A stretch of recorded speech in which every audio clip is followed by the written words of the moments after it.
تو تعزیے میں بھی اعتراض نہیں ہونا چاہیے.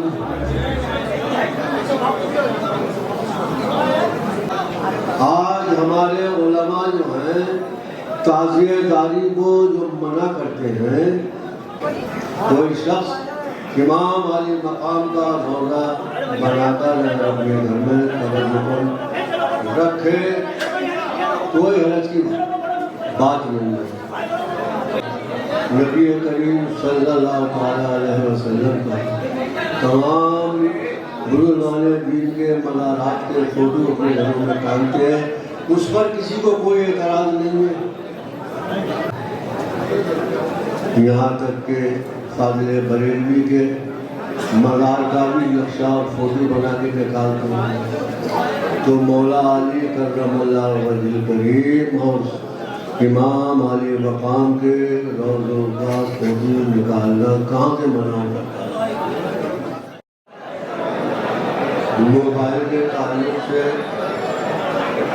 ایک بات انتہائی ضروری اور سمجھنے کی ہے.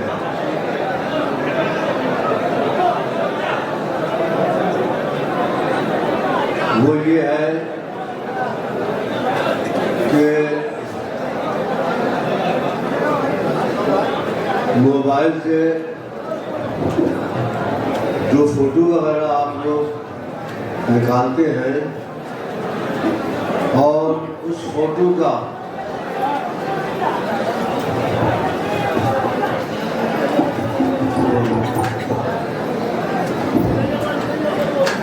ادب و احترام آپ لازمی طور پہ کرتے ہیں. کرتے ہو نہیں کرتے ہو؟ فوٹو نکالتے ہو اور اس کا فوٹو نکالنے کے بعد ادب و احترام کرتے ہو.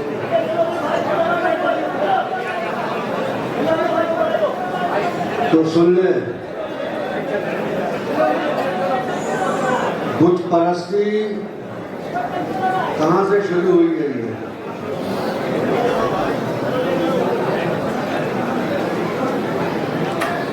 حضرت شیس علیہ السلام جو کہ حضرت آدم علیہ السلام کے صاحبزادے ہیں اور وہ بھی انبیاء کرام میں سے ہیں، وہ بھی نبی تھے.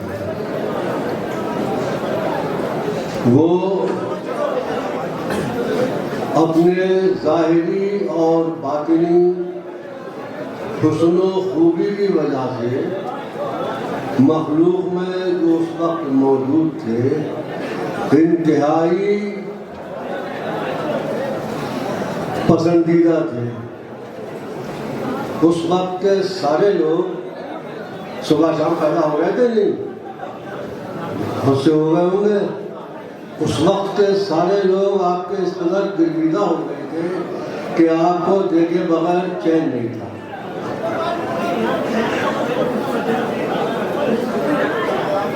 جب آپ کا پردہ ہو گیا، وصال ہو گیا اور آپ روح بوش ہو گئے مخلوق کی نظر سے، تو بے چینی بڑھی. لوگ رونے پیٹنے لگے اور روتے پیٹتے رہے. تو شیطان نے ایک ترکیب بتائی،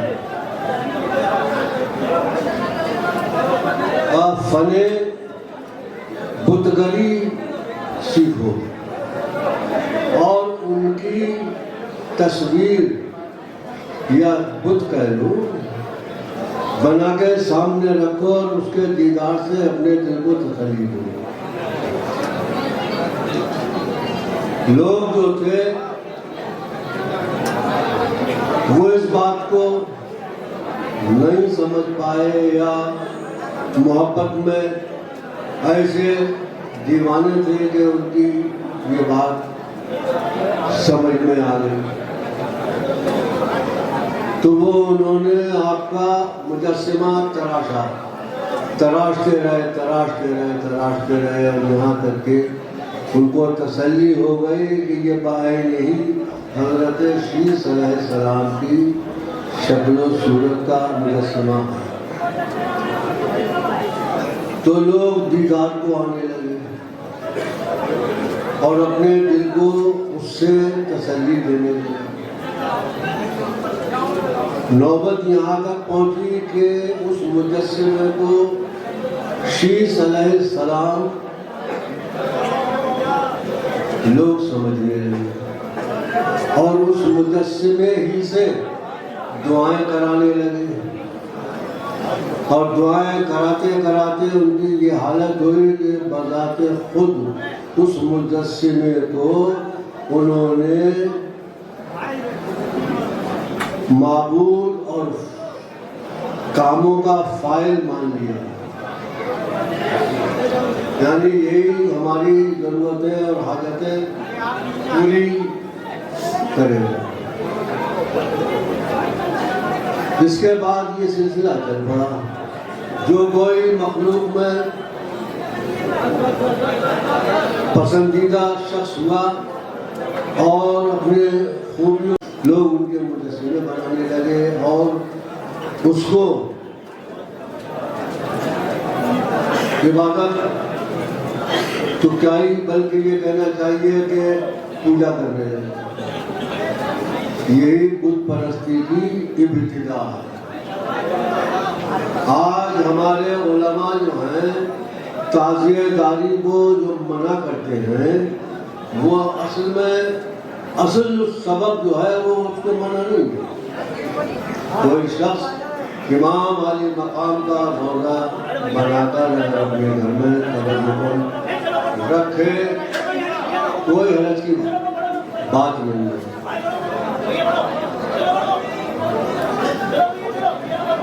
اس لیے کہ ہم لوگ کعبہ شریف کا فوٹو، دیگر مزارات کا، خواجہ صاحب کا، غوث پاک کا، مولا علی کا، نبی کریم صلی اللہ تعالیٰ علیہ وسلم کا، تمام گروزان دین کے مزارات کے فوٹو اپنے گھروں میں ٹانگتے ہیں۔ اس پر کسی کو کوئی اعتراض نہیں ہے کسی کو اعتراض؟ سب کسی کو نہیں۔ تو تعزیے میں بھی اعتراض نہیں ہونا چاہیے۔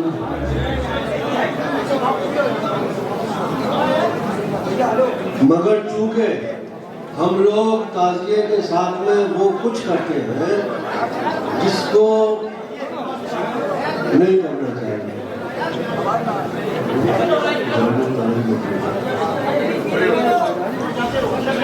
تعزیے پر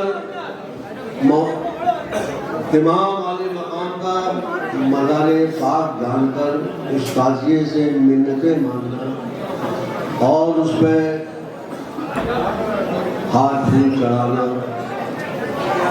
وہ اس حد تک کر لیا گیا ہے کہ علماء کو یہ سب بتانے کی ضرورت پڑ گئی۔ دیکھیے ابھی یہ بروز محمدی صلی اللہ تعالیٰ علیہ وسلم نکلتا ہے، اس میں نبی کریم صلی اللہ تعالیٰ علیہ وسلم کا روضہ انور بھی لوگ بنا کر نکالتے ہیں، یہاں تک کہ فاضل بریلوی کے مزار کا بھی نقشہ اور فوٹو بنا کے نکالتے ہیں۔ تو مولا علی کرم اللہ وجہ الکریم اور امام علی مقام کے روضوں کا فوٹو نکالنا کہاں سے منع کرتا ہے؟ اس کی وجہ وہی ہے جو میں نے بتائی کہ اس پہ اگر بٹنے چڑھانا، پھول چڑھانا اور تعزیے سے منتیں اور مرادیں ماننا، یہی تمہارے اس فوٹو کا حال ہے۔ آپ فوٹو نکالتے ہیں اپنے پیر کا، خود مجھ سے کتنے لوگ کہہ چکے ہیں کہ روزانہ آپ کا فوٹو ہمارے پاس ہے، ہم روزانہ صبح کو اٹھ کے سب سے پہلے اسی کو دیکھتے ہیں، اسی سے سلام کرتے ہیں، اور فردن سب کو منع کیا جاتا ہے، سب سے منع کرتے ہیں اور سختی سے منع کرتے ہیں۔ اس کے باوجود ہم لوگ ایسے ملک میں رہ رہے ہیں جہاں یہ سب کچھ کیڑے مکوڑوں تک کو لوگ ڈنڈ آؤٹ کرتے ہیں، ان کی صحبت سے صحبت بہت اثر رکھتی ہے. ان کی صحبت سے ہمارے اندر بھی یہ سب کچھ صلاحیت کر گیا ہے. تو تم ادھر جاؤ گے تو ہمارے پاس بھی سن لیں. فوٹو کے آگے ڈنڈوت کرنا، سلام کرنا، چومنا، پھول چڑھانا سب شرک ہے. میں بری الذمہ ہوتا ہوں، میں اس سے راضی نہیں ہوں. جو کوئی کرتے ہیں ان سے سخت ناراض ہوں. آپ اس معاملے میں ضرور سوجھ بوجھ سے کام لیں. یہ جو کچھ ہم کرتے ہیں اللہ کو راضی کرنے کے لیے، اللہ کا قرب حاصل کرنے کے لیے کرتے ہیں.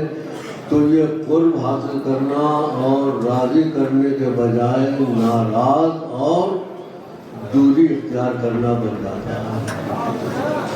اب جس کو جو ٹھیک لگتا ہے وہ اس کی مرضی ہے. سن لیں اچھی طرح تاکید. میں سب کو تاکید کرتا ہوں، اپنے موبائلوں میں فوٹو اب بالکل مت رکھو اور اس کو کاغذ پہ اتارنا تو سخت ہی گناہ کی بات ہے. آج لوگوں کی تحقیق اس سلسلے میں جو کچھ بھی ہو کر رائج ہو گیا ہے وہ یہ ہو گیا ہے کہ وہ فوٹو و تصویر نہیں ہوتی موبائل میں جب تک رہتی ہے. اس کو وہ آئینے کی شکل کا بتاتے ہیں. بہرحال وہ اپنے الگ جھگڑے ہیں. جو کچھ بھی سامنے آتا ہے وہ وہی ہے جو میں نے بتایا. تو اس سلسلے میں آپ نے میری بات سن لی. جہاں جاؤ فوراً وہی تمنچے کی طرح سب لوگ سامنے کر دیتے ہیں. آپ اس کو اچھا سمجھتے ہیں؟ بہت ہی گناہ کی بات نہیں ہے.